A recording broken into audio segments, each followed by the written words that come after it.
Nader Sabata was born and raised in New Jersey, which he's been making it clear it's to New Jersey. Yes. And he is of Palestinian descent, Falahi too. And he was born legally blind, meaning that he can see, but his vision is limited, that according to the law. I'm illegally blind. Go ahead. Sorry. He's married with 4 children. Brother Nader and his wife, who is also blind, started Islam by Touch, which you guys might have, seen at the mass ICNA conventions or any convention you went to, where they actually started the first Braille Quran that's translated in English. And they also have 4 kids, and mashallah, they've been making Islam accessible to the visually impaired for some time now. And even him telling me some of the projects they have going on, he's doing some work, mashallah. And honestly, we need to pay more attention to their community because they have a tendency to be overlooked. Even having like Muhsin come out last month and talk to us about the special needs community, them in particular, wallahi, we have to pay more attention to them. So, we're going to give the floor to Abu Hafs right now. He's gonna take over. And then Brother Nader is going to do a little interactive thing at the end with us, inshallah. Assalamu alaikum wa rahmatullahi wa barakatuh. Is my mic on? Notice how we said take over when he mentioned me? You notice how he did that? You notice also how Nader's bio was well written? Y'all notice? I mean, he kind of dropped the ball in mine, but he wrote his extremely well. I was like, mashallah. You left it up to me, bro. I love to tell you. Yeah, and he is from New Jersey, so there's that. Alhamdulillah, Rabbil Alameen, wa salatu wa salamu ala Rasulillah. You wanted different, you definitely have different today. There's no question about that. My name is Abu Hafsa Abdul Malik Claire. Abu Hafsa, of course, as many of you know, means the father of Hafsa. Hafsa is my daughter, and I have 2 more besides her. So alhamdulillah. I wasn't always Muslim though. Did y'all know that? You got real quiet. You're like, what? What does he mean he wasn't always a Muslim? He looked like a Muslim. He dressing like a Muslim. Has a beard. I was not always Muslim. I grew up, as our brother said, in a place called Nova Scotia. Do y'all know what Nova Scotia is? Yep. Really? Halifax. Wow. MashaAllah, dog, you got my city even. How do you have been there? I'm Canadian. You are? Half and half. Okay, you don't get the prize. You cheated. Where are you from? I'm from Ohio, but I lived in Toronto for a few years. Oh, okay. So you're kinda. I'm dual. Oh, fair enough. MashaAllah. Yeah. Can we trade? What's the strategy planned out when they put all the Muslims in America in lockdown? That easy. We don't talk about that here. It's not going to happen. Shh. See what happens when you give people the floor? Yep. So I grew up in Halifax. I was born without my eyesight. Nader was half right. My right eye was very underdeveloped, so it was kind of there. And my left eye wasn't. Now these pretty green eyes are not real. Somebody made them. Right? So we can call that, alhamdulillah. I wasn't allowed to use the word blind in my mother's house though, which is interesting. Now, my mom was realistic because I went to school when I was like 5 years old and stuff, and I wanted to do something that the other kids were doing, and my teacher told me, he said, you can't do that, you're blind. And I didn't even know what that meant. Right? So I go home to my mom and I said, teacher said I was blind today. And my mom said, you're not blind, you just can't see. So that kind of shifted in my head because I knew that I couldn't see. I knew that I couldn't do stuff that my other cousins did. But blind was never really used in my house. So whenever I would hear the whispers, and Nader knows what I'm talking about, whenever you go out somewhere in public, you hear, blind. He's blind. And I'm like, who? Who's blind? Because I never connected that word to myself. I wasn't allowed. Now, if you say he can't see, then I knew you were talking about me. Because my mom didn't want me to be crippled by that word. Now, it's a bit extreme. I don't know if that's necessarily a good way of doing it, but that's how she did it. And I grew up with second-generation Irish parents. My great-grandparents came to Canada, and they were Irish. So we have a lot of tough love. I think the Irish are the European equivalent to the Palestinians in many ways. Right? So you can kind of know how I grew up. I grew up with excuses were made basically for other people, but not for me. I didn't have excuses. I was the only child. Now, what that means in many households is that you're spoiled. What it means in an Irish household is that you're blamed for everything. everything is your fault. It rains in Australia, and it's your fault. There's riots in Kenya, and I was there, and my mom said, and I quote, "What did you do to make those people fight?" I'm like, do I have that much power, Mom, to make nations fight with each other? But if they made peace, it was from someone else's. It wasn't my fault. That wasn't me. So that's how I grew up, being blamed for a lot of things. Everything was my fault. And that was from my mom. That was also from my dad. My mom and my dad divorced when I was 3, but my dad still, relatively remained in my life. I grew up with my uncles, and everyone's trying to, in some way, threaten my life on a daily basis. Alhamdulillah. And it wasn't called abuse back then. It was called parenting. It's abuse now. It was not called that back then. It was called parenting. So it should be no surprise to anyone by the age of 8 that I discovered professional wrestling. Who said that? Someone likes professional wrestling in here. MashaAllah. So I discovered that at the age of 8. Now the problem with me is that when I like something, I can't just be a fan of it. Right? I can't just sit back and go, "Yay, Hulk Hogan." I have to go, I want to fight him. And at 8, I wanted to be a professional wrestler. So I walked in my wrestling coach's office in my elementary school, and I said, "Coach, I want to be a wrestler." I was a very skinny kid, like Irish famine skinny kid. Like my mom would say, "Okay, if you're going to be a wrestler, please do not take your shirt off. People will feel bad for you." That's how skinny I was.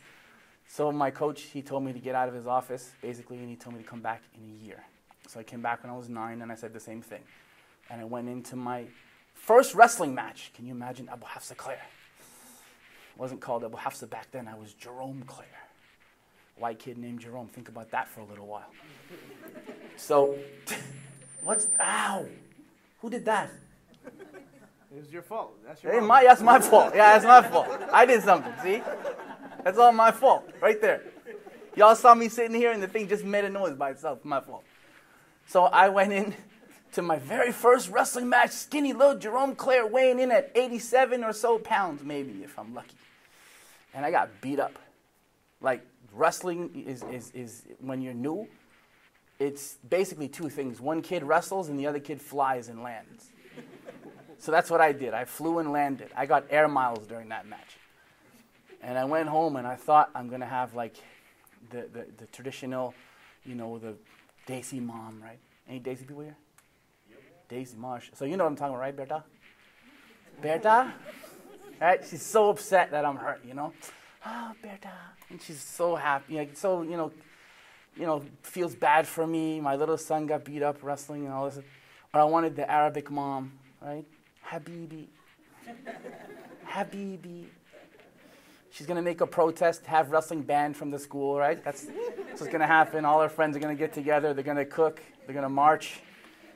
But I have an Irish mom, right? My mom, what's your problem?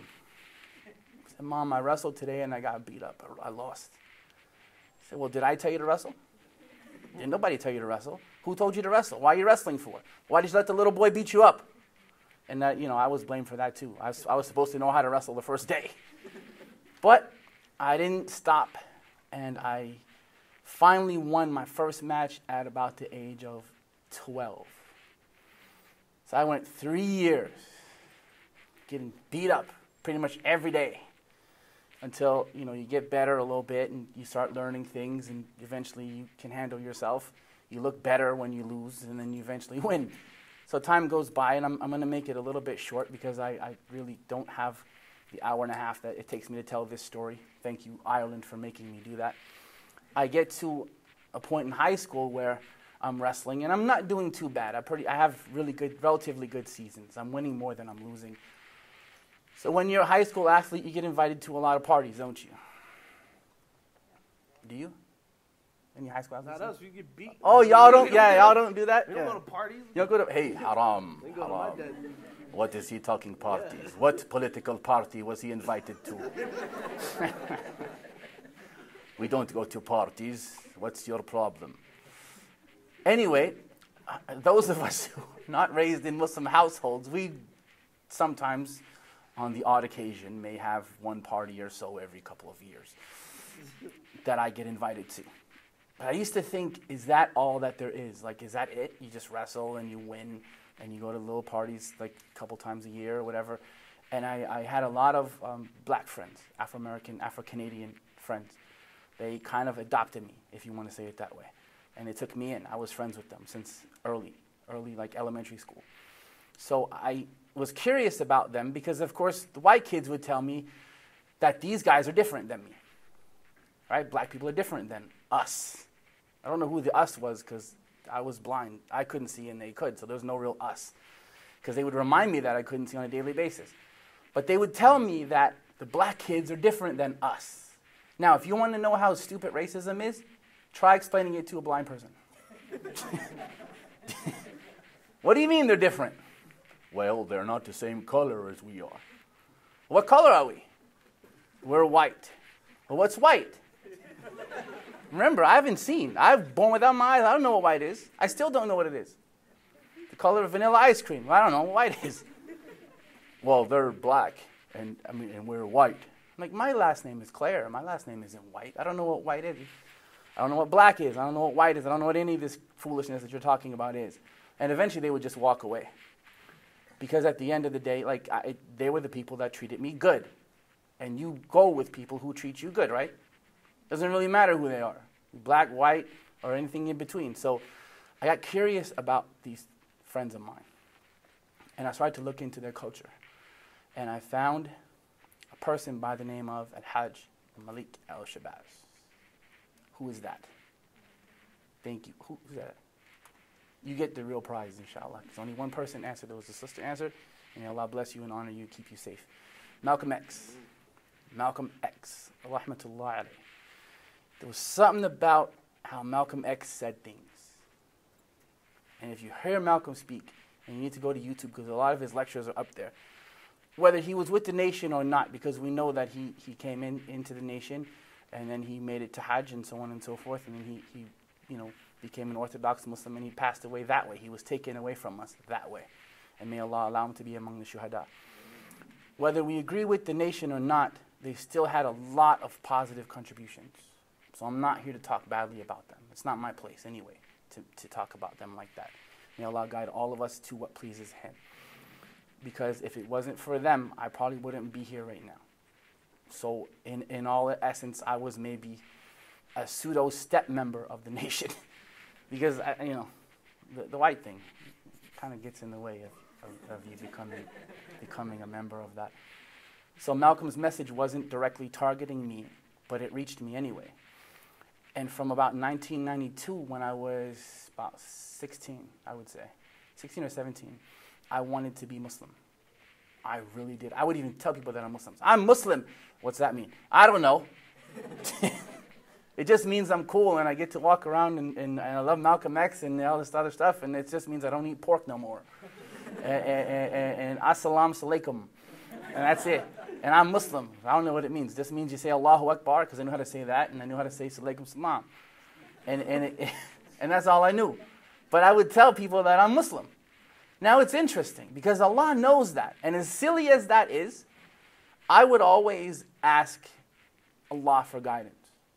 I didn't know who I was asking or why or what, because remember, I grew up not knowing the name of Allah. But what fascinated me about Islam is Allah's complete and incomparable, perfect oneness.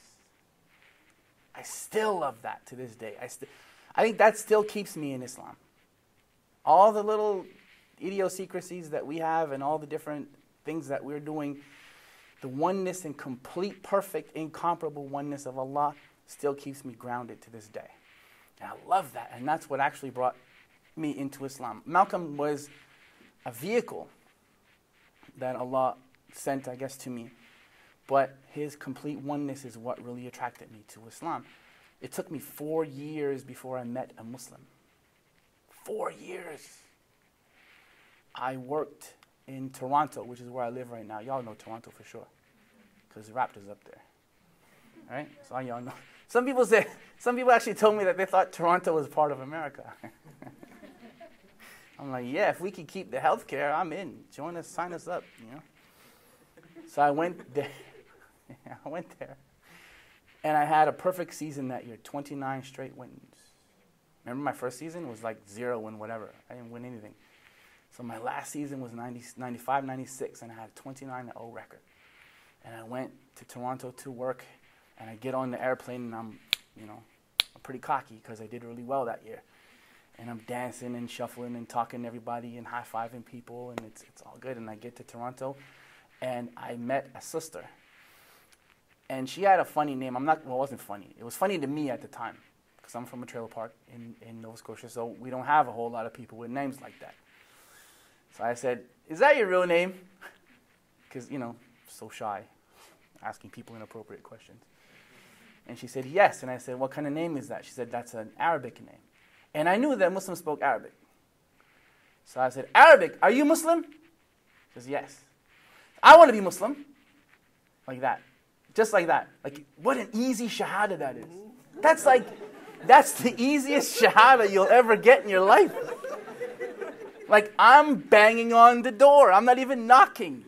I'm in your face. Sister, imagine, what would you do? Crazy, big, jacked up guys in your... "I want to be Muslim." You'd have me on Twitter in a minute, right? I'd be all over the place, harassing people. Islamophobia, I'd probably be called. "I want to be Muslim." And she's like, "What do you know about Islam?" I said, "Nothing." Because I didn't want to play this alaikum salam thing because she's real. I can't do that. She's going to see right through that foolishness. So I can't play that card. I said, "I just know that Allah is one and I want to be Muslim, and that's it. And that's all." She goes, "Okay, calm down." Which I think should be the title of my autobiography, if I ever write one. "Calm Down, the story of Abu Hafs Sinclair." And she went and she got a book about the 5 pillars of Islam. So she's mentioning the 5 pillars of Islam to me. What are they? Oneness of Allah, right? And Muhammad _sallallahu is messenger, and I'm nodding. All right. And the second one is Salah, and the Muslims, they pray 5 times a day. I'm not even listening to her. I'm just nodding. I'm like, "Okay, I want to become Muslim. Will you shut up? Let me in." But she wants to make sure that I know stuff. I mean, I get why she did that now. I didn't get it then because, of course, I was very impatient and young. And I waited 4 years for this. She's not getting away. Imagine I forced my way into Islam, basically. Usually we get accused of forced conversions. I'm forcibly converting myself. I'm like, no, she's not getting away. I don't care. I will chase her. I'm blind. I will chase her all over this building. She's not getting away until I'm in this thing right now. So she's talking about praying 5 times a day, and I'm just, yeah, pray all day. I got you, no problem. And the 3rd pillar of Islam is zakat, where you give the poor your charity. And give away all your money. I got you. Cool. We're good. And the 4th pillar of Islam is the fasting in the month of Ramadan, where the Muslims fast from sun up to sun. Yeah, starve. Good. Whatever. Just get to the point. Will you get to the point, please? The 5th pillar, kind of like what y'all doing with this speech. And the 5th pillar of Islam is Hajj, and you got to save up your... Yeah, go somewhere, travel. I got you. So what, do you have any questions? No. She wasn't expecting that, right? She's expecting me to ask a bunch of questions about the Bible and a bunch of questions about this and that and the third. And I'm like, nope, I have no questions. What do I sign? Again, the easiest shahada in Canadian history. Just leave me alone and let me become Muslim, please. And alhamdulillah, on July the 3rd, 1996, I said my shahada. Ashhadu an la ilaha illallah, ashhadu anna Muhammadan Rasulullah. And a sister is the one who basically, let me in. She stood in my way for a minute, but she gave in, and I got in, and I'm Muslim now. And that's it, and I didn't let her get away. Which is why I kind of, have an affinity for the sisters. And I've always been, an adamant supporter of speakers who are sisters and sisters empowerment and all that. Because really, this just took my shahada. So I owe the sisters a debt. And I owe the African Americans a debt. And I owe Malcolm X. I owe a lot of people a lot of debt. So alhamdulillah, I ended up becoming Muslim. But now I have to go back to Nova Scotia, my trailer park. How many Muslims did I meet there? None. 0.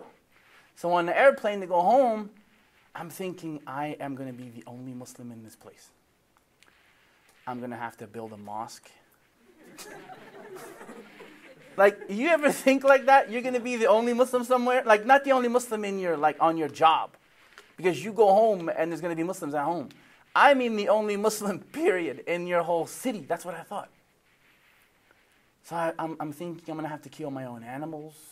I'm going to have a farm, right? Dhabiha, right? I don't know nothing. I have to I'm going to have to learn how to read the Quran somehow. Of course, I didn't know how to say Quran, so I said Quran.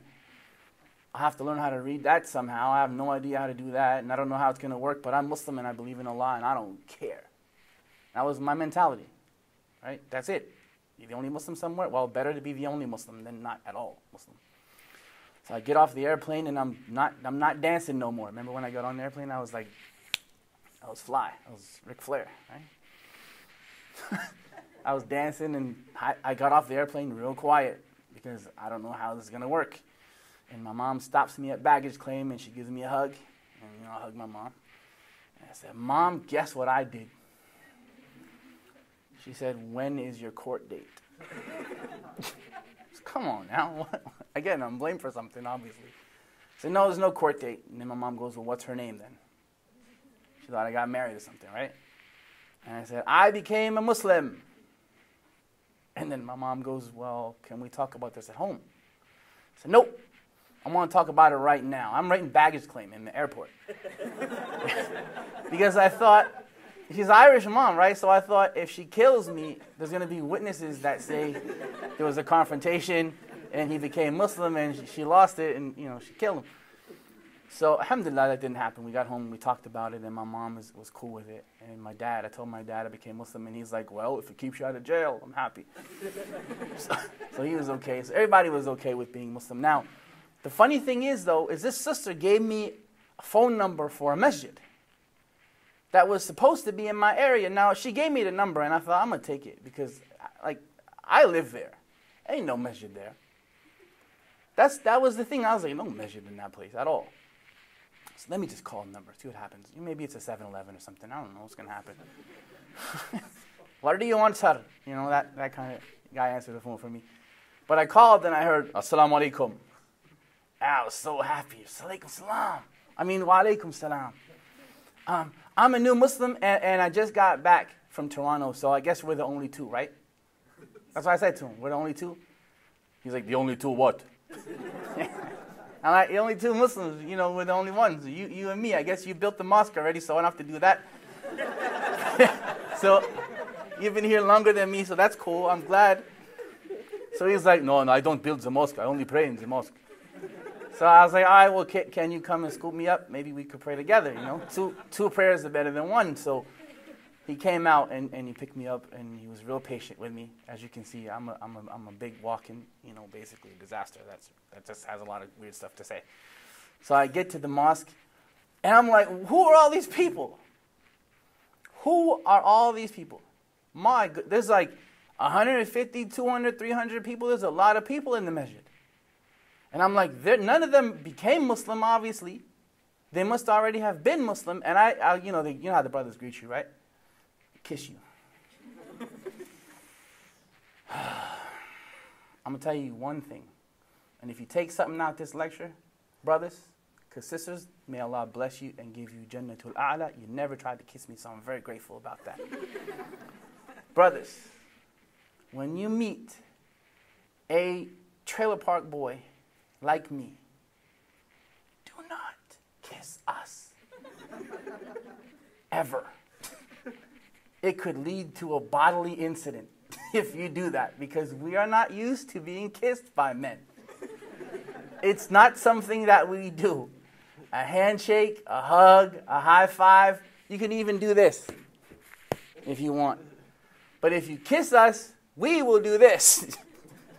Don't do that, please. Do not. Jazakumullahu khairan. Don't do that. Sisters, may Allah bless y'all again for not doing that. Because a brother came at me and he went like this. And I went, and the brother behind me went, no, he's only being nice. He's only being nice. Don't. I'm like, listen, you need to tell him not to kiss me again. I'm not down with all that, I mean, I know it's 96 and people are liberated now, but I'm not down with the kissing. So, please don't do that. Hashtag me too. Don't do that ever again. So I have to deal with that almost on a monthly basis because I'm a speaker now, and everybody brothers want to come up and kiss the speakers, and I don't like it. But may Allah bless us all, because you learn sometimes that not every culture is your culture, and you learn to kind of step out your comfort zone. But we do have the Quran, and I finally got to read it and listen to it because that same sister sent me a cassette tape copy. Because I didn't have a Braille one. There was no English Braille translations of the Quran back in 1996. And I started reading the Quran, and I opened it. Of course, how much time do I have, brother? 20 minutes? All right, we're good. Says I got 20 minutes? Or can I have more? Oh, wow. Fair enough. 25 minutes. 27.25 minutes. How about that? So I put the cassette tape on, and all I heard was something I never heard before. أعوذ بالله من الشيطان الرجيم بسم الله الرحمن الرحيم الحمد لله رب العالمين الرحمن الرحيم مالك يوم الدين إياك نعبد وإياك نستعين اهدنا الصراط المستقيم صراط الذين أنعمت عليهم غير المغضوب عليهم ولا الضالين.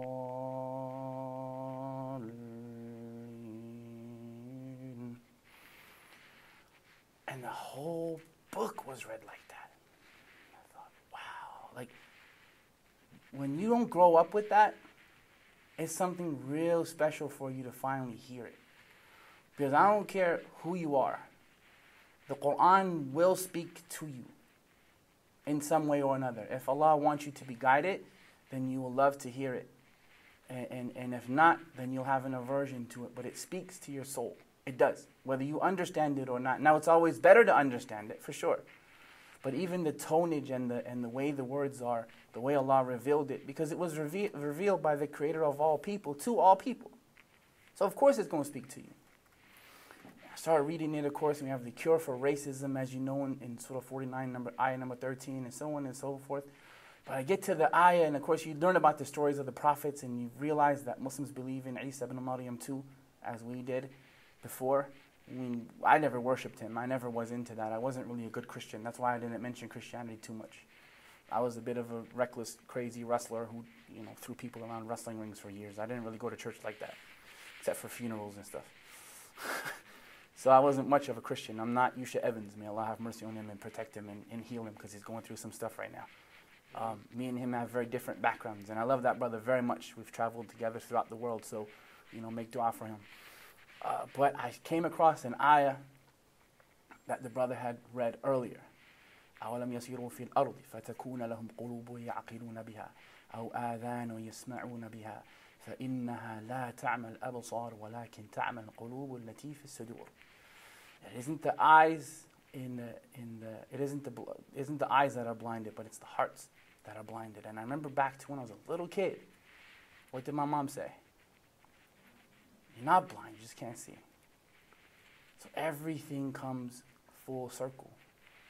And I start to think to myself, and I got angry at my community a little bit. I said, how can y'all keep this hidden from us like that? Like, if you're sick, right, and may Allah keep you well and protect you and keep you always healthy until the day that you meet Him. So you come out of your house every day and you're sick, and your neighbor says, hi, Muhammad. Hi, Fatima. And you say, how are you doing? I really feel sick. Really? I'm sorry to hear that. And he goes about his way, you go about your way. Finally, your neighbor invites you into his house. One day, you go in there by accident or whatever happens and stuff. Maybe your kid didn't kick the soccer ball into the yard or something. You go there and he invites you in. And you see all these books on his bookshelf. And on top of his bookshelf, you see the book that has the cure for your illness. How would you like your neighbor after that? How would you like him? All of his life, he had the cure for your illness, and he's sitting on his bookshelf, and you walk in and you see it, and you feel upset because he knew that you were sick, and he knew the illness that you had, and he knew the cure for it, and he didn't share it with you. You won't like him very much, would you? No. Thank you, brother. Gotcha. One person, don't nod your head at me, y'all. Yeah. Y'all be nodding your head at blind people? Do you yell at deaf people too? Teach my whole. Come on now. Have to teach the whole Hajj group. I teach the whole country, don't nod at blind people. I'm like, this whole time they're nodding at me. I know they are. I can see it in my head. It isn't the eyes that are blind, you know. So you wouldn't like your neighbor very much if you know that he have the cure for your illness. Now, we have the cure for so many illnesses. Now, whether you take the cure or not, that's up to you. But we have the cure for so many illnesses. And finally, after 20 years, our brother Nader calls me up, and he called my number. I had two numbers. I have a booking number and a private number. And somehow these brothers from Turkey who booked me, I don't even know how they got it, to be honest. I must have gave it to them. They gave him that number. So at first when I heard this guy, I'm like, what is he selling? Who's calling me from a what's the number? 973 Jersey area code. What are they selling? I don't want to buy nothing from New Jersey. They can't write bios good. Like Come you said, on. everything comes full circle. It comes full circle, right? They can't write bios good. What I want to buy from New Jersey, man? So I answered the phone, and he's like, Salaam alaikum. I'm like, all right, he ain't selling me nothing. Alaikum salam. He starts talking to me about Islam by touch. And now we do have a English Braille translation of the Quran. It's a little bit late, 20 years or so for me, because I had to learn the Arabic Braille by listening to it. And a brother had brought me an Arabic translation, an Arabic Quran. Yeah, right, Arabic translation of Quran. An Arabic Braille Quran. And I had to learn how to read it basically by listening to it, by people spelling things for me. So the Fatiha that I just read to you, I had to learn how to read that by someone spelling it for me and memorizing the letters that way. So I never had English. So the brother had asked me if I'd like to help. And I was like, yeah, absolutely. Islam by touch, mashallah, I'm in. So since 2016, I've been helping, out, and they bring me in whenever they want a speaker and someone to make you laugh and think a little bit and help out. So I've been traveling before that all over the place. I was with Guidance TV at one point. Y'all remember them? Y'all heard about them before? Get Guided, right? I was there for a little while. And alhamdulillah, I managed to be able to speak. And I never thought that this would ever turn into something that I would do full time. But I ended up going all over the planet and every continent. And I got married to my wife when I was in Kenya, who took Shahada from me. So a sister took my Shahada, and I was able to give Shahada to a sister. So alhamdulillah, so that comes full circle too. I want to turn it over now to our brother Nader, who is going to talk a little bit more about this organization that I needed 25 years ago, but it's here now. So people are going to need it from now. And I really want you to understand something before I give it to Nader. I want you to envision yourself in a warehouse. Y'all know what a warehouse is? Warehouse, right? Thank you. And Black Friday is coming up. Thanksgiving is the day when everybody's grateful for what they have. And Black Friday is the day when everybody kills each other for what they don't have. So you're in this warehouse, and it's full of products. Anything that you want. Anything that you want, brothers, sisters. And it's free. You got a big shopping cart. And you get to walk through that warehouse and take anything you want out the warehouse. Are you in? Mm-hmm. You're in, right? MashaAllah. You got 2 minutes, though. Are you still in? Yeah. Sisters, Brothers don't want nothing. I can, yeah, because brothers don't run nowhere. Sisters can take the whole warehouse in 2 minutes, right? She'd be like, I got 4 sons. Shoot, we're all going to have shopping carts. 2 minutes. Brothers, you all in? Good, thank you very much for that. I'm not asking y'all to do push-ups. I'm just asking you to say yes whenever I say something. 2 minutes starts, but there's another catch. There are some paintings on the walls of that warehouse. Do not look at those paintings. Are you still in? Okay. Your 2 minutes starts right now. Now the thing is, we are the children of Adam. Allah told us, don't go near the tree. What do? We went near the tree. So most of us will say yes, because we think I can avoid that for 2 minutes. I can run through the maze of this warehouse with a shopping cart, take whatever I want. Tomorrow it'll all be sold on eBay and it's okay. But the first thing you're going to think of once that starts is, I'm curious. Maybe the good stuff is up there on the paintings. And the first painting you see is the most beautiful plate of food you've ever seen in your life. Whatever your favorite food is, right? Brother, what's your favorite food? What's your favorite food out? Nada. Favorite food? Like Diwali. What he said. Yeah. Okay? Okay? No habla español ese vato. Yeah, no. So his favorite food is that. The cooked stuffed grape leaves, not that cold stuff. I hate it. Oh, the cooked stuffed grape. Fair enough. Yeah, cooked He stuff. likes the cooked stuffed grape leaves. Sister, what's your favorite food? Someone say something. See, now I can say that. Lasagna, mashallah. I like lasagna too. And it's put together in such a way that you've never seen it done before.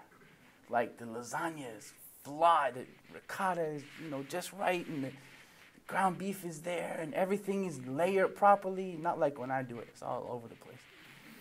So it's all nice and mashallah. You're staring at this thing and you're getting hungry. Your stomach is the whole time. And you're looking at this thing and then you go, well, what's behind the second picture? And the second picture is the most beautiful car that you've ever seen in your life. Most beautiful vehicle. All the colors that you could imagine it to be, and the paint is fly, and it has the spinner. Do y'all still do spinners? No spinners. Spinners are dead. Long time. Well, that's why it's a painting, dog. That's why Got it's them a 20s on it, though. You got them sitting on 22s, right? This is the shy, dog. You got to come correct out here. So the car is, banging. It got the sound system in it. I mean, I don't know much about cars because I just sit in the back. I don't drive. Yeah, our car in that picture is a self-driving car. Yeah, our car, my car drives itself, right? The self-driving car, and it's doing all this. Bouncing. You can't bounce the Quran like that on the sheets. So this car is bouncing like that. And mashallah, this car is so beautiful. And you get to the third picture, and the third picture is the most beautiful house you've ever seen in your life. Sisters. All the brick layers are good, and all the different things are all together, and there's a pool in the yard, and it's all fenced in, so can't nobody see you. Maybe even it's an indoor pool, right? No one can see you. You can do whatever you want in there. No hijab, nothing. You're good. The house is fly. Everything is painted nice. All the decorations are good, and someone taps you and says, your 2 minutes are up. And you say, wait a minute, I didn't take nothing. And he looks at you and says, oh, you looked at the paintings, huh? Well, I'm sorry, you got to go. 2 minutes are up. No, I don't want to go. I'm not done. Yes, you are. You agreed. 2 minutes. Did you agree? You agreed, right? You also agreed not to look at the paintings. This dunya is one big warehouse. You have your shopping cart. Your 2 minutes is not up yet, though. So do not be distracted by things that are not real, like the paintings. Nothing in those paintings was real. It was all a figment of someone else's imagination. Someone else then drew that lasagna. Someone else drew that thing that he said. I don't know what it's called. Someone else drew that car. Someone else drew that house. But you're in charge of your own shopping basket, your own shopping cart. So when you're going through this dunya, this warehouse, you could take anything that you want. You can take as many good deeds as you want to put in your shopping basket. Because when your 2 minutes are up, brothers and sisters, you can't come back here like that. You will come back. Oh, yes, you will. Because Drake is wrong. You do not only live once. You live twice. So it's Y-O-L-T, not Y-O-L-O. Although Y-O-L-O sounds kind of cooler than Y-O-L-T. But he's wrong, so it doesn't matter. And he's from Toronto. I don't care, because he's still wrong. So fill your shopping basket up with as much good deeds as you can. And my brother here from Islam by Touch, Nader, who is the president, is about to tell you all about that. So I'm done. That's my time. Jazakumullahu khairan. Assalamu alaikum wa rahmatullahi ta'ala wa barakatuhu. Wa alaikum assalam.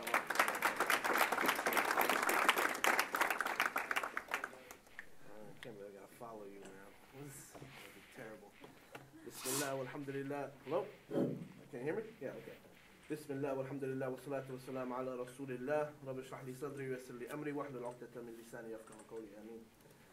So, as the brother mentioned, like I said,